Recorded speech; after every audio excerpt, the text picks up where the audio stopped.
Hello, everybody. Today's topic of discussion is what we feel represents us.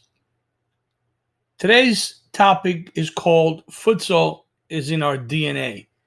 And I wanted to take a few minutes of your time to tell you our story, who we are, and what's behind our organization, Central Jersey Futsal, myself as the director, Nico Alexopoulos, how we started and why we started. So, we are an organization that truly believes in futsal development to accelerate your soccer player development. We unequivocally believe that futsal should be incorporated and intentionally used as part of your soccer training year round.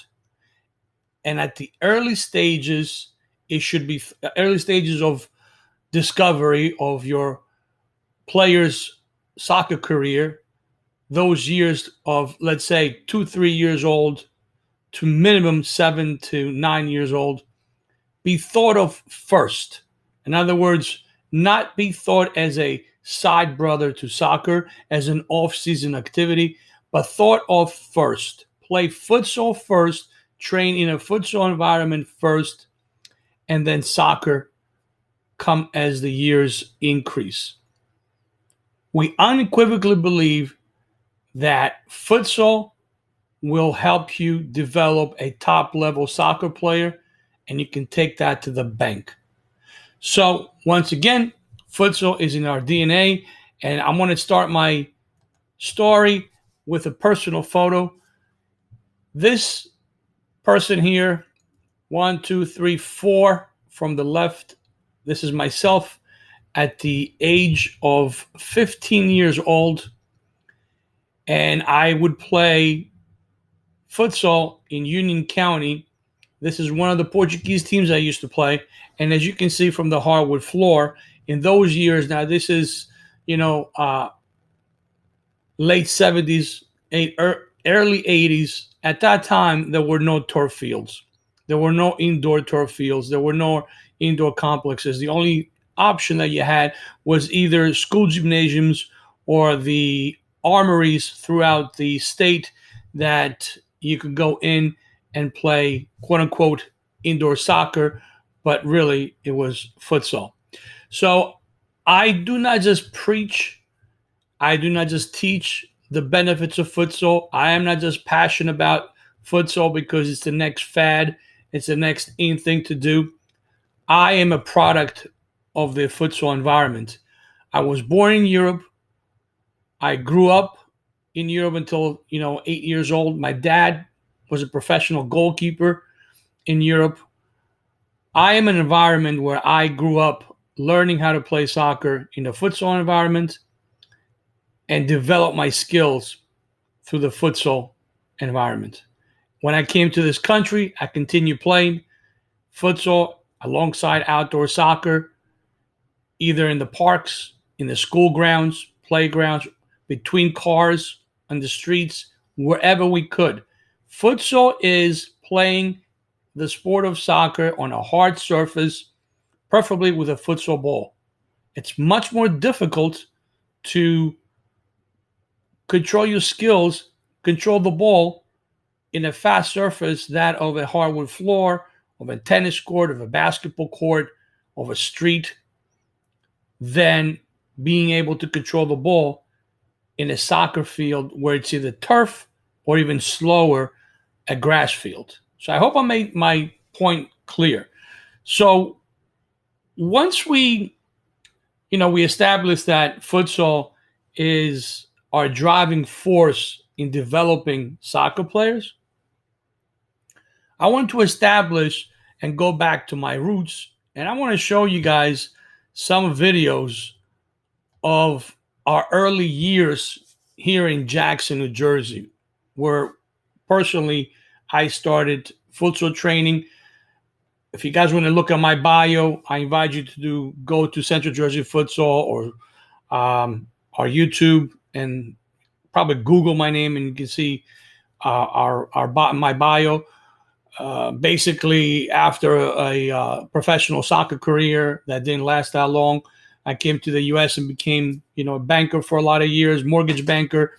And once the market collapsed, as I was involved part-time in soccer, it became my full-time passion.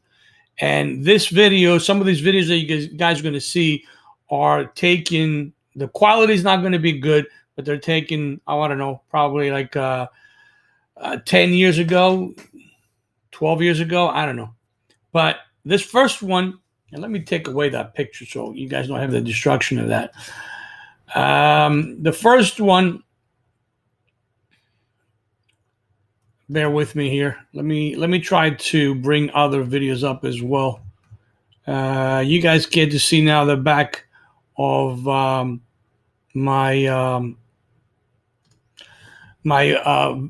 office through the computer and all kinds of different stuff that we do. But again, I wanted to bring everybody up to speed on how we've become, a futsal specific year-round organization.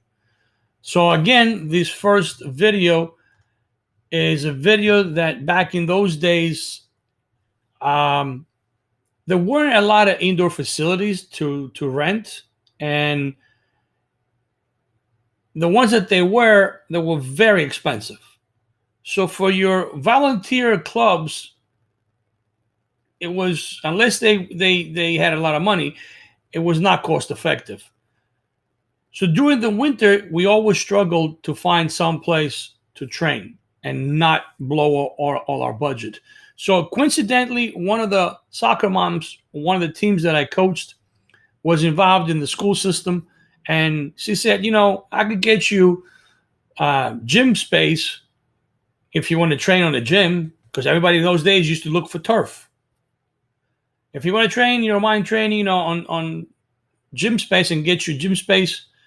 And this particular video is actually a cafeteria that they would pull off the tables, and it becomes an auditorium as well as a space where you can actually use it as a second gym. So that's what we did. We rented space, and some of my players start coming and just training and having fun. And year after year, it grew where not only my team was coming to train, but it spread out, and now you had other kids coming in. They brought their friends, they brought their relatives, their brothers and sisters, their siblings. Before you know it, you have boys and girls, different ages, training, playing futsal, developing their skills, and just loving the sport and having a great, terrific time. There was always some structure. There was always some coaching, but a lot of it was unscripted, with a lot of unscripted games, just the kids going out and having fun. So this particular video is just 3 players passing the ball back and forth to each other, 2 balls at a time. And if you're wondering why one ball is smaller than the other, it's done intentionally, because subconsciously they got to constantly adjust to touching one ball, which is smaller, and then touching the other ball, which is, larger. Again, their skill level, it didn't matter. We emphasize this particular activity, emphasizes basically passing, which is one of my personal pet peeves, that players do not take pride in their passing game. They just pass for the sake of passing.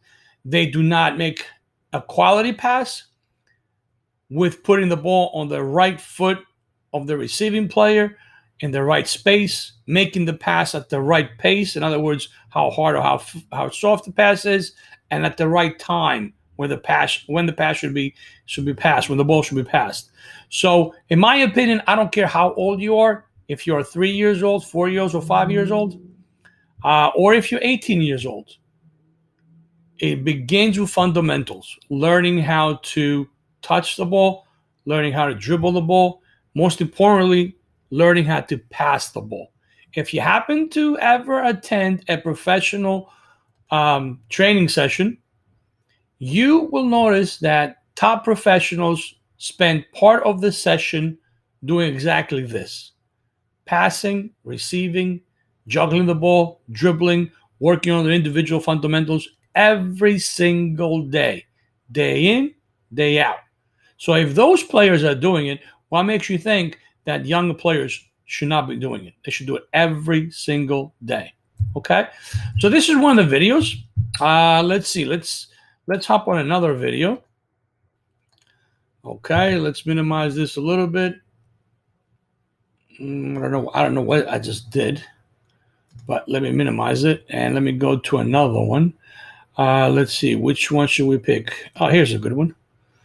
Okay, so again, I do apologize for the quality of the video, but again, this is going back 10, 12 years ago when cell phones really did not have the quality cameras that they have today. So it's a bit rough, but as you can see here, and this is a good indication I was mentioning before, you have boys and girls together, you have different age groups. You'll see some, you can see some of the boys that might be a little bit older. Some of the girls might be a little younger, but it's, again, different age groups, boys and girls, just training together and just having a great time. So this particular activity, you can see, hopefully, is, dribbling tennis balls, basically. Okay.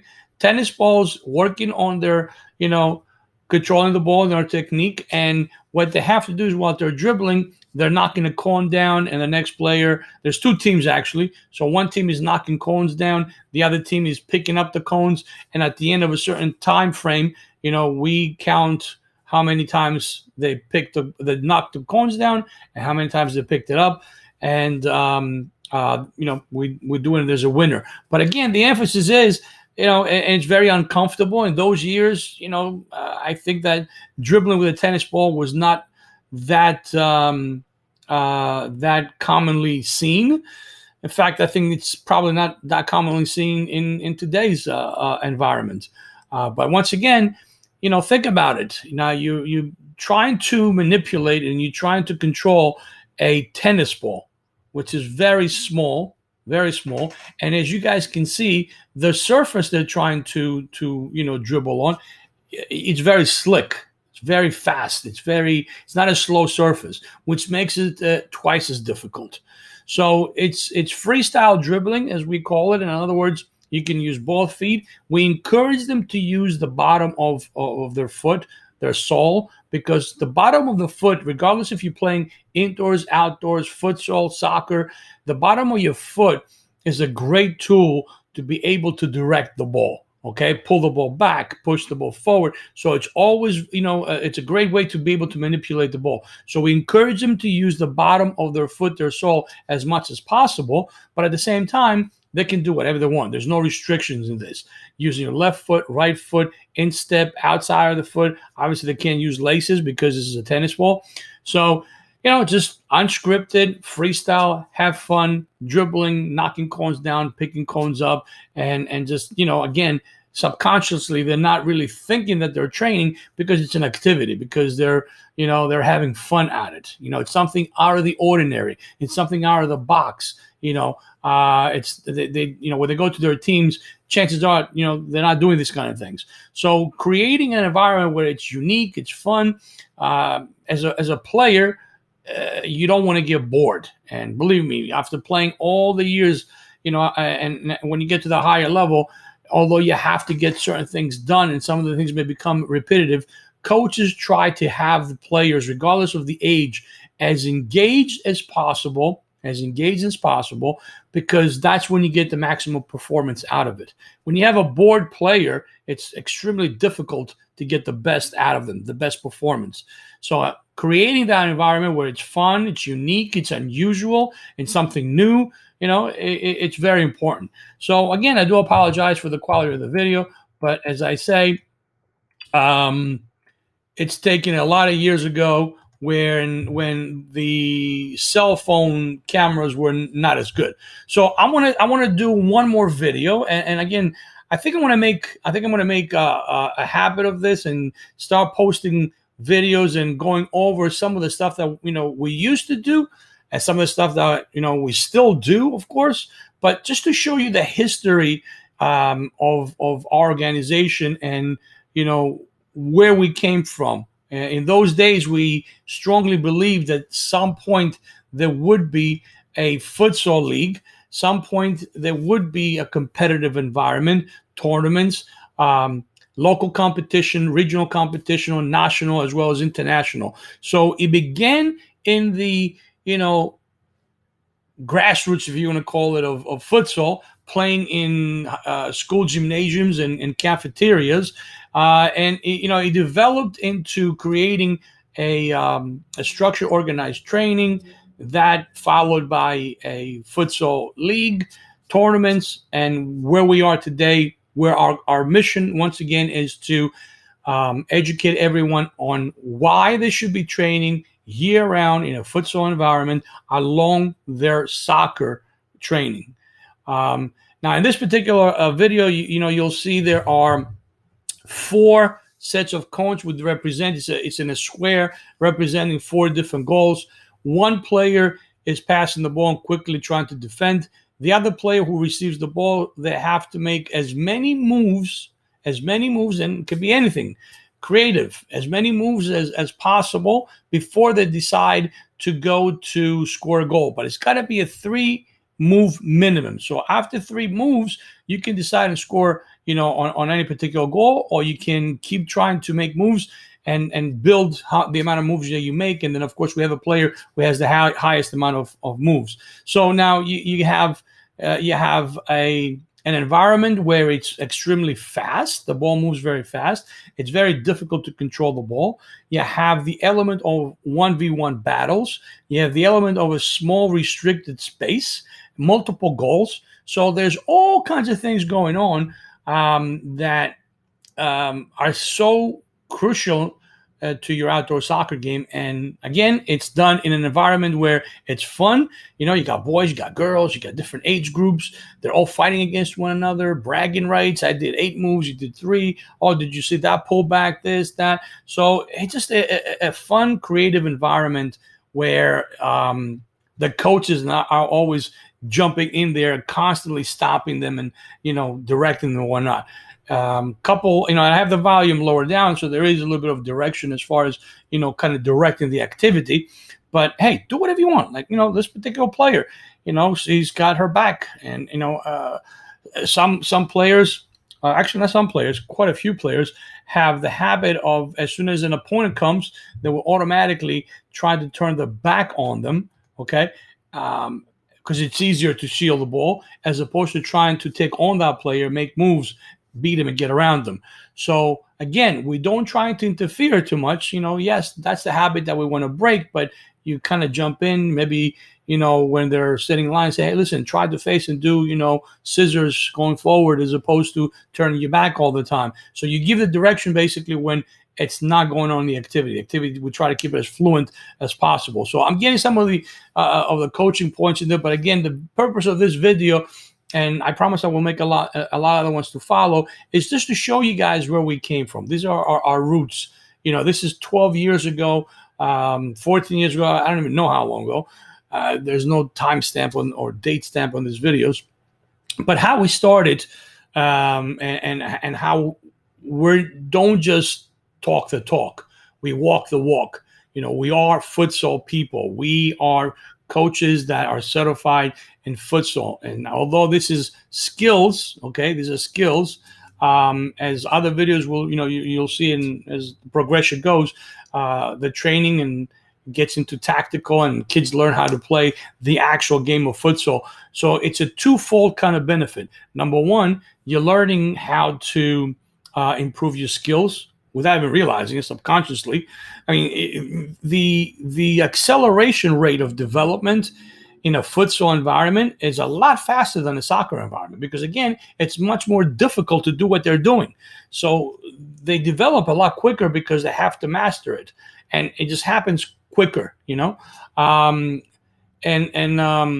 that second one being learning how to play a futsal game as the way it was intended to play, with rotations, futsal specific formations, not running up and down the court, rotating the ball, moving into space, opening up, changing formats from 2-2 to 1-2-1 to 1-3 or 3-1. I mean, there's just, a lot of different variables to learning how to actually play the game of futsal, not just play outdoor soccer in an indoor environment, that being of a futsal. There's a big difference between the two. And if you watch two teams play, one is a futsal specific trained team, and the other one is just outdoor soccer team playing indoors in an indoor facility. Okay, you will be able to notice the difference. So for today, these are the 3 videos that I wanted to share with you guys. Once again, my intent with this videos basically is to kind of show and share with everybody that we are who we say we are. We are futsal people. Futsal is in our DNA.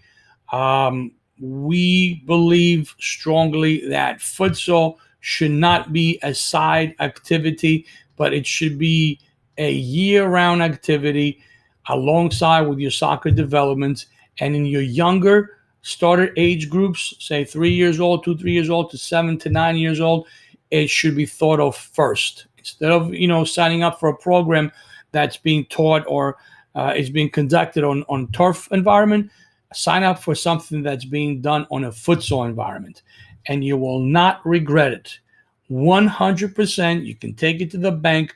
Futsal training will not only help your players' development skills, but will accelerate and help that player become a top-level player. I look forward to seeing you guys on the courts. Please subscribe and like this video. I forgot to mention this. Please subscribe and like this video on our YouTube channel. It gives us the opportunity to be able to create more videos like that. So like it, share it, subscribe. Make sure you guys hit that little bell so every time there's a new video, you guys get a notice that a new video was uploaded. I look forward to seeing you, everybody on the court. Have a great day and see you in the next one.